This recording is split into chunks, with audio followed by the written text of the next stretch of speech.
Guys, today is Proverb 6. What was our key verse, Ariah? Proverbs 6:6-8. Who hasn't read yet? Toby. I've read. Okay, Ariah. Okay. I read. 6:6-8, but she's who Elizabeth's pointing at, so.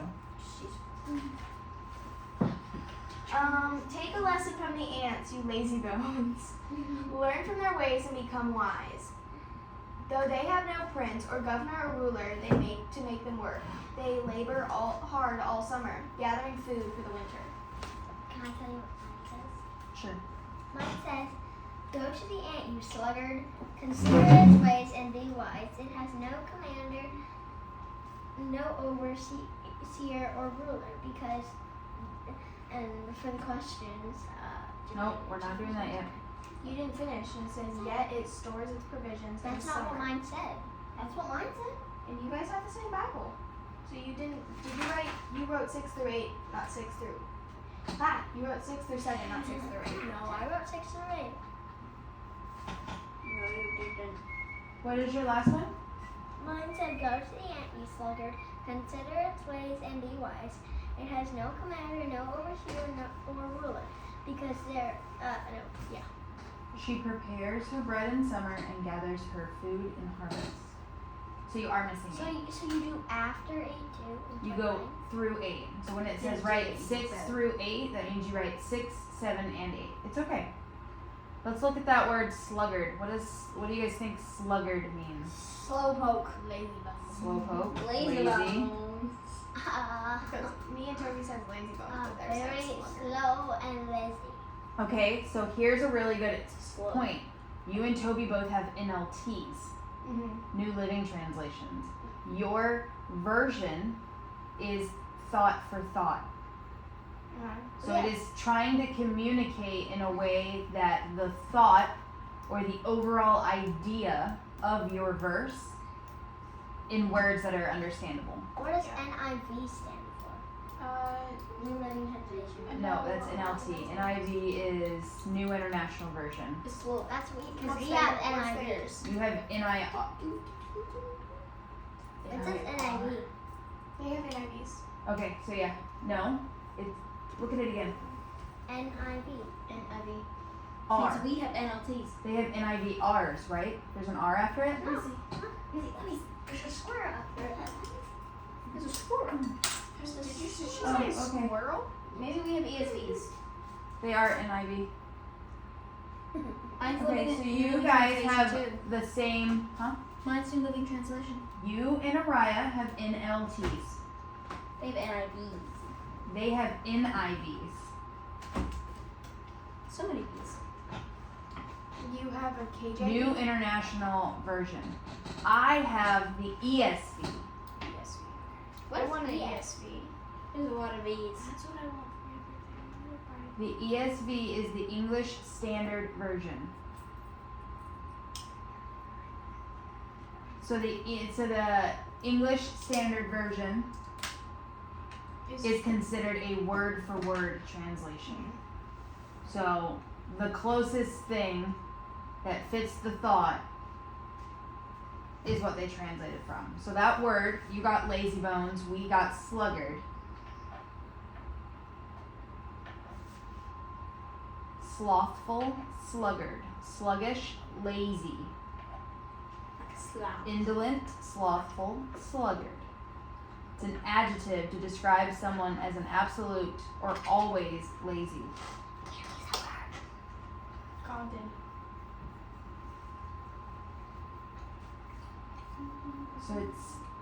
So the lazy bones is a good translatable piece. Go to the ant, O lazy one.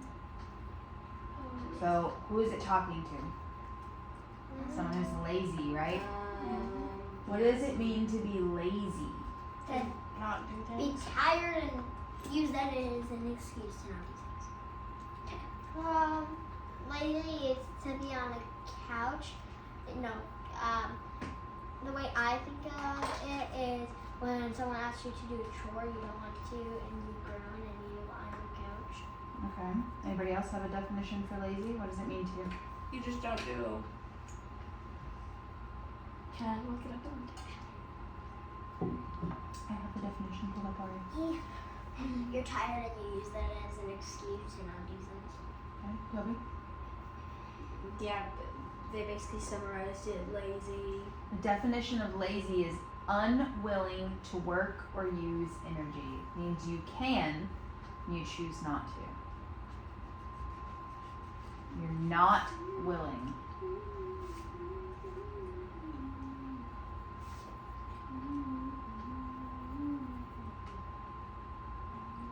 So, let's think about it. Laziness is a very condemned sin in the Bible. But it's not something we talk about or we hear a lot about at church, right? No. It's not a pretty sermon. It's not pretty and exciting, and it doesn't really draw people in when they hear, oh, being lazy is actually sinful. Choosing laziness is actually choosing rebellion. Because when we go back to Genesis, what do we realize about God's design for people? We were made for what? Work. Coraline? That's right, I didn't hear you say corn. We were made for what, Coraline? To follow God and His word. Okay, Araya, what were we made for? Work. We're made for work. Where did God I literally place, said it. where did God place Adam? In a working environment. In the garden, and he told him to work the area, right? Yep. To And to tend name the all garden. the freaking animals. God gave Adam work. We're created to work. But the enemy twists that, right? With comforts. With the idea that work is something bad. We look at our schoolwork, we look at our chores, and we're like, oh, I don't want to do that. But God has given us those things. So our perspective must be off. Right? Yeah. So the Bible points us to what animal, Tobias? Oh, the ant. The ant. Ants are a beautiful example of hard work. There's no one forcing the ants to do it. There's no commander, there's no chief, there's no... And they have a queen. They do have a queen, but is she following them around, forcing them? Do you see guard ants standing around the line making the worker ants do their work? No, but the queen sends out like a pheromone to make them work harder. She doesn't make them work. They understand that their work is a requirement for their life to function. Which is crazy that ants have that amount of understanding. Such a small brain. A true biblical work ethic means working hard even when there is no boss, no mom or dad, no one to make sure you're working, because we work for the Lord. So, Coraline, can you read me Colossians 3:23 and 24? You want the Bible back? If you just said that there's no one to make sure that we're doing work. Actually, that's not true, because God is right by us to make sure we're doing it. But he's not making sure we're doing it. He's there, and yes, we should be cognizant of that. Colossians what? But he's not making us do it. We still have the option. Colossians 3:23 through 24. Toby, will you read Ephesians 6:5 and 6? Whatever you do, work at it with all your heart, as working for the Lord, not for human masters, since you know that you will receive an inheritance from the Lord as a reward. It is the Lord Christ you are serving. I know that, and I understand that. Like, if you work hard for the Lord, then He will, like, sometimes give you, like, a reward. Like, when ants work hard to, like, make the food for the colony, then they get a reward in the winter. They get to eat. Like, I don't appreciate that. Please stop. Coraline, do you think that reward, what do you think that means? Like, what does that mean to you when you say, if you're working hard for God, and then He'll give you a reward? I mean, like, if you, like, What work, is that reward? What does that mean? like,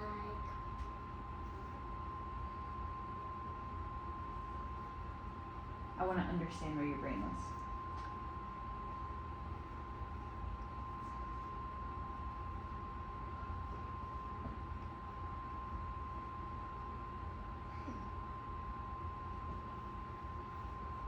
sometimes he will grant, not like grant or strategy, not that. Like sometimes he will give you what you like pray for. When you're like praying and working hard to achieve something. So, by that thought, do you think that means if God doesn't give you those things, that you're not working hard enough? No, it just sometimes means that it wasn't meant for you to have it. That you Okay. weren't meant to achieve it. So we want to be careful here with applying work in a way to receive something from God. Work is we are saved by grace through faith, right? Which means our faith is where we receive salvation. An outward pouring of our faith should be works, right? Faith without works is dead. But that faith should produce works. Because we believe Jesus is Lord, we should want to follow his commands, thus loving others, thus serving others, right? See how that work comes out of it? We don't work by serving others in order to guarantee or to get our salvation. Yes? Yeah. I shouldn't see any pencils up right now. Thank you. Okay. Now, here, what is that reward? The reward is our salvation. The reward is being with him. Our eyes are set forward knowing Jesus, has already paid for our sins. We have already been made righteous in God's sight through Jesus. Yes? But with that, Jesus told the disciples, if you love me, you'll follow my commands. So how do we prove love for Jesus? We follow his By commands. doing what he told us to do. By loving God with everything we have. By loving others like we love ourselves. Loving our brothers and sisters in Christ enough to lay our lives down for them. And then going and being disciples.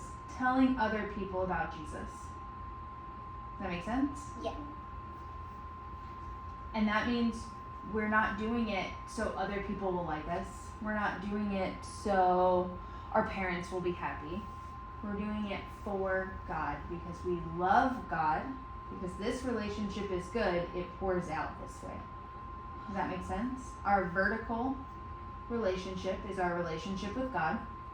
And as we are growing in this, God is filling us. It should overflow horizontally, outward to other people. Tobias, Ephesians 6, 5-6. Slaves, obey your earthly masters with deep respect and fear. Serve them sincerely as you would serve Christ. Try to please them all the time, not just when they are watching you. As slaves of Christ, do the will of God with all your heart. Okay, what do you guys think about that verse? That you have to work with all of your heart. Okay. That it's hard. Do Because this time. that he's saying that you need to obey your earthly and people who are over you. Like even if you don't like them. Respect your You still need to respect them. What if they aren't good people? What if they're not kind? You still need to obey them. Then you pray. Because God's put them above you for a reason. You pray to Yeah. God. Yeah, you can pray to God to ask for help. I would want to explode on them, but I would pray and ask God to help me out. Do you work well and get things done even when mom and dad can't see you? Sometimes. Yes, I found that too. It's really dependent on my night's sleep. Yeah, it can be hard. There are circumstances. Do you think it was hard for Jesus to obey when people were spitting in his face? Do you think it was hard for him to obey when he was being flogged? Do you think it was hard for him to obey when the people of his own town wanted to stone him? It was probably really difficult to still do the right thing. To know what was coming and to still choose. Do you think it was hard for Jesus to obey washing Judas's feet?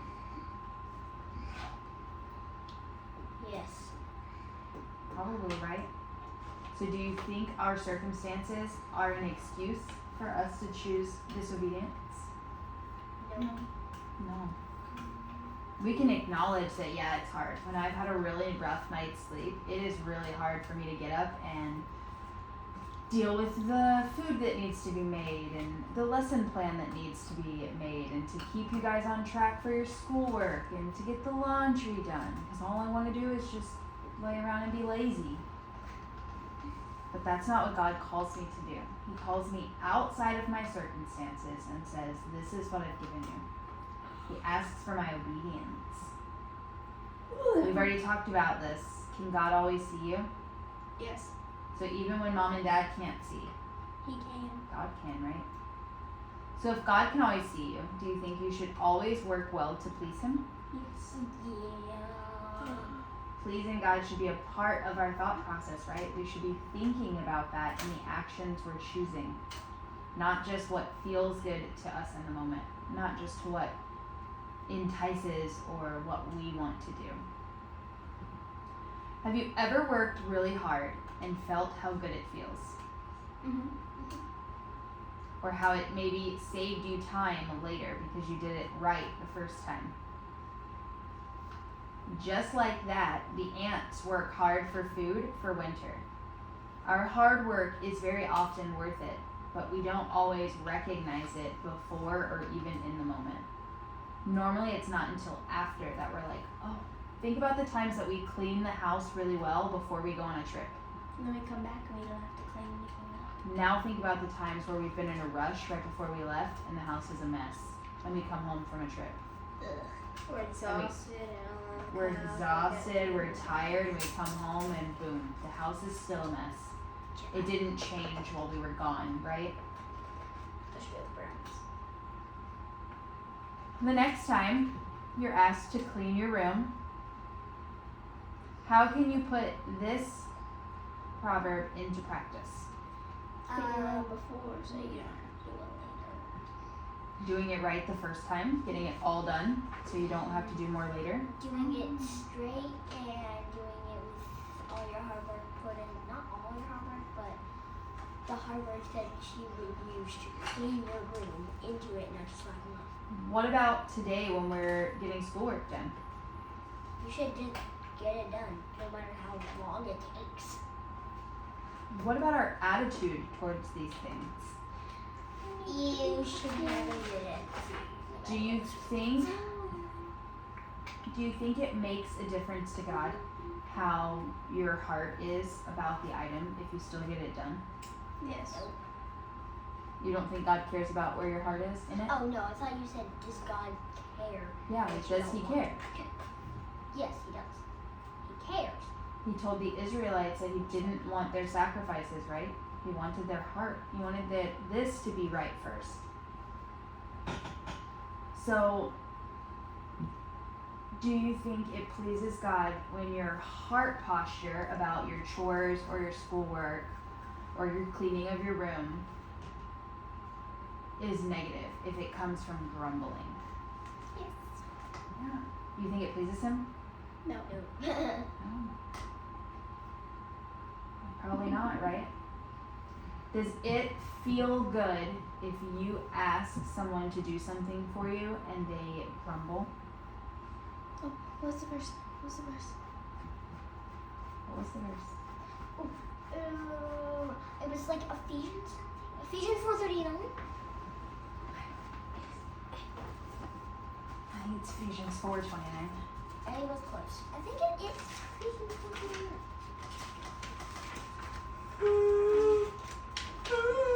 Do all things without grumbling or disputing. Philippians 2:14. Philippians 2:14. Philippians. Do all things without grumbling or disputing. So do all things without grumbling or arguing. Philippians 2:14.